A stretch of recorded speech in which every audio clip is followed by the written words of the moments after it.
আসসালামু আলাইকুম পশুরাজ, আরেকটা ভিডিওতে আপনাদের সকলকে স্বাগত। আজকে আমরা বিকালে চলে গিয়েছিলাম আমাদের কবুতরদের সাথে একটু দেখা করতে। আমরা যাওয়ার আগেও কিন্তু ওরা ঘরের বাহিরে ছিল, ওরা পানি খাচ্ছিল, খাবার খাচ্ছিল। যেই আমাদের দেখলো যাচ্ছি তখন ওরা সবাই যার যার মতো ঘরের ভিতরে ঢুকে গিয়েছে। আর আমরাও নাছোড়বান্দা ওদের পিছনে পিছনে যে ওদের প্রত্যেকটা ঘরে ঘরে যে ওদের সাথে দেখা করতেছিলাম। এই যে একটা কবুতর, এই কবুতরটা কিন্তু ডিম নিয়ে বসে আছে, আর ওই কিন্তু সবার আগে ডিম পারছে, আর ওই একমাত্র কবুতর যে ডিম নিয়ে বসছে, সবগুলো নতুন কবুতর। তো এই যে একটা কবুতর, ও কিন্তু খুবই দুষ্ট।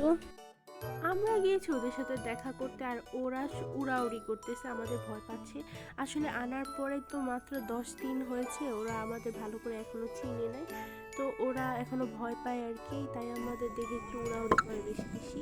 তো আমরা প্রত্যেকটা কবুতরে ঘরে ঘরে যে সবার সাথে দেখা করলাম। তো আজকে ভিডিও এখানেই শেষ করছি, ভালো থাকবেন, আল্লাহ হাফেজ।